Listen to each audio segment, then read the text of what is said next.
আবারও বাংলাদেশের রাস্তায় নেমেছে সেনার ট্যাঙ্ক। সরকার গঠনের পরও শান্ত হয়নি বাংলাদেশ। গোপালগঞ্জে বা সোজা সেনার ওপর হামলা, উড়িয়ে দেওয়া হয়েছে নাকি সেনার গাড়ি। সেই ঘটনার পর গোপালগঞ্জে ছুটে যায় সেনার ট্যাঙ্ক। এই আগুন যেন কিছুতেই থামার নাম নিচ্ছে না। এখানে ঠান্ডা হচ্ছে তো ওখানে গরম। মারাত্মক অরাজকতায় ডুবেছে বাংলাদেশ। অন্তর্বর্তী সরকার গঠনের পরও ভয়ঙ্কর পরিস্থিতি বাংলাদেশের। বিভিন্ন জায়গাতে জ্বলছে ক্ষোভের আগুন। কিভাবে জ্বলছে দেখুন সেনার গাড়ি। এখন ওপার থেকে কিছু মানুষ বলবে, আরে এগুলো সব ভুয়া খবর। যে ছবি আপনারা এখন দেখছেন সেটা বাংলাদেশের। শেখ হাসিনা তো পদত্যাগ করে দেশ ছেড়ে দিয়েছেন, কিন্তু শেখ হাসিনাকে দেশে ফিরিয়ে নিয়ে আসার দাবিতে বিক্ষোভে তোলপাড় বাংলাদেশ। দেশের বিভিন্ন প্রান্তে হচ্ছে প্রতিবাদ। রাজধানী ঢাকাতেও দেখা গেছে একই ছবি। শাহবাগ মোড় অবরোধ করে চলে বিক্ষোভ। গোপালগঞ্জ, বরগুনা, সেখানেও বিক্ষোভের আগুন দেখতে পাওয়া যায়। শেখ হাসিনাকে দেশে ফিরিয়ে নিয়ে আসার দাবিতেই এই বিক্ষোভ। আমরা দেখে নেব সেই ফুটেজ। শেখ হাসিনার বিরুদ্ধে যেভাবে রাস্তায় ভিড় উপচে পড়েছিল, এখন আবার শেখ হাসিনার সমর্থনে রাস্তায় নেমেছে হাজার হাজার মানুষ। ওদিকে বাংলাদেশের সংখ্যালঘুদের ওপর হামলার প্রতিবাদ বিশ্বের একাধিক দেশে হচ্ছে। যেই ভিডিওটা আপনি স্ক্রিনে এখন দেখছেন, এটা বাংলাদেশের কট্টরপন্থী লোকজনের ভিন্ন নয়। আর না সেখানে জামাতে ইসলামীর কোনো প্রদর্শন হচ্ছে, আর না তো সেখানকার স্টুডেন্টরা প্রোটেস্ট করছে। আসলে এটা বাংলাদেশের প্রধান সেন্টার পয়েন্ট, যেখানে বাংলাদেশের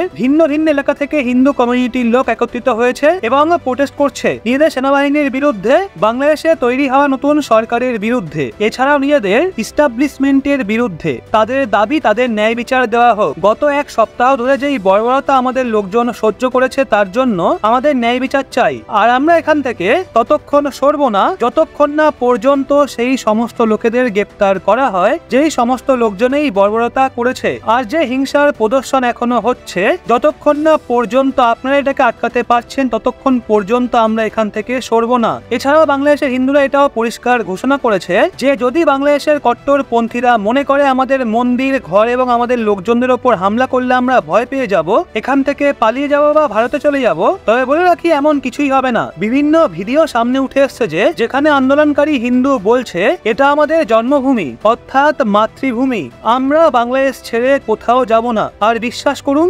বাংলাদেশের মতো দেশেতে যেখানে আজ কট্টরপন্থীদের রাজত্ব রয়েছে, সেখানে এরকম মন্তব্য করা অনেক সাহসিকতার ব্যাপার। বিশ্বাস করুন, আজ আমাদের নজরে বাংলাদেশের হিন্দুদের জন্য যে রেসপেক্ট রয়েছে, সেটা আলটিমেট লেভেলে পৌঁছে গেছে। কারণ আপনি নিজেই চিন্তা করুন, এই সমস্ত লোকজনদের কাছে অপশন ছিল ভারতে আসার। সিএ এর কারণে এরা খুব সহজেই নাগরিকতার অধিকার পেয়ে যেত, আর এখানে তারা সুরক্ষিত থাকতো। এরা এখানে বেশি অপরচুনিটি পেত, ভারতের বড় ইকোনমিতে তারা ইনভলভ হতো, ওরা এখানে বেশি সুরক্ষিত থাকতো। কিন্তু তারা এমনটা করেনি। বিভিন্ন লোক তাদের মাতৃভূমিকে বেছে নিয়েছে। নিজেদের গ্রাম শহরকে এরা ছাড়বে না। সেটাই কট্টরপন্থীরা যতই ভয় দেখাক না কেন, এই সময় শুধুমাত্র ঢাকাতেই নয়, বরং আপনি স্ক্রিনে দেখুন বিশ্বের ভিন্ন ভিন্ন দেশে, সেটা ফিনল্যান্ড হোক বা নিউ ইয়র্ক, সমস্ত জায়গায় প্রোটেস্ট হচ্ছে বাংলাদেশি হিন্দুদের সমর্থনে। অর্থাৎ সম্পূর্ণ বিশ্বতে একটা মোমেন্টাম তৈরি হয়ে গেছে বাংলাদেশি হিন্দুদের সমর্থনে। আর এর সবচেয়ে বড় ক্রেডিট ইসরায়েলের পাওয়া উচিত। হ্যাঁ বন্ধুরা, যেই কাজটা ভারতের করা উচিত ছিল, সেই কাজ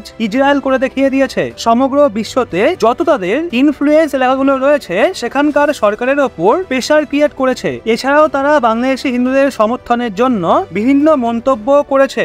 একটা মোমেন্টাম তৈরি করে দিয়েছে সোশ্যাল মিডিয়াতে বাংলাদেশি হিন্দুদের সমর্থনে, যা থেকে বিশ্বের সমস্ত লোক বাংলাদেশের ওপর নজর দিয়েছে। এদের সেফটির জন্য বাংলাদেশের নতুন সরকার ও সেনাবাহিনীর ওপর চাপ সৃষ্টি করা হচ্ছে। আর এটা ভারতের জন্য সবচেয়ে খুশির খবর। কারণ আপনি চিন্তা করুন, যে সমস্ত লোকজন সেখানে প্রদর্শন করছে এবং কট্টরপন্থীদের বিরুদ্ধে বিভিন্ন পরিস্থিতির সম্মুখীন হচ্ছে, যদি তারা ভারতে চলে আসতো, তাহলে ভারত সরকারের ওপর 1 কোটি মানুষের চাপ সৃষ্টি হতো। আর এ থেকে ইম্প্যাক্ট পড়তো আমাদের ইকোনমির ওপর, ডেভেলপমেন্টের ওপর। আর ওভারঅল 3-4টে রাজ্য এমন হতো যাদের অর্থব্যবস্থার ওপর 1 কোটি লোকজনের চাপ সৃষ্টি হয়ে যেত। কিন্তু এখন মনে হয় তেমনটা আর হবে না, কারণ এরা সামনে থেকে মোকাবিলা যে করছে। আর আমরা আশা রাখছি যে সোশ্যাল মিডিয়াতে বা যেই জায়গাতেই আপনি রয়েছেন, সেখান থেকে এদের সমর্থন করুন, এদের পক্ষে পোস্ট করুন এবং ভিডিওগুলোকে শেয়ার করুন, যাতে এরা আরো বেশি পরিমাণে সমর্থন পায়। এছাড়াও যাতে তারা সাহস এবং শক্তি পায়, আর তা তাদের অধিকারের দাবি এইভাবেই চালিয়ে যেতে পারে।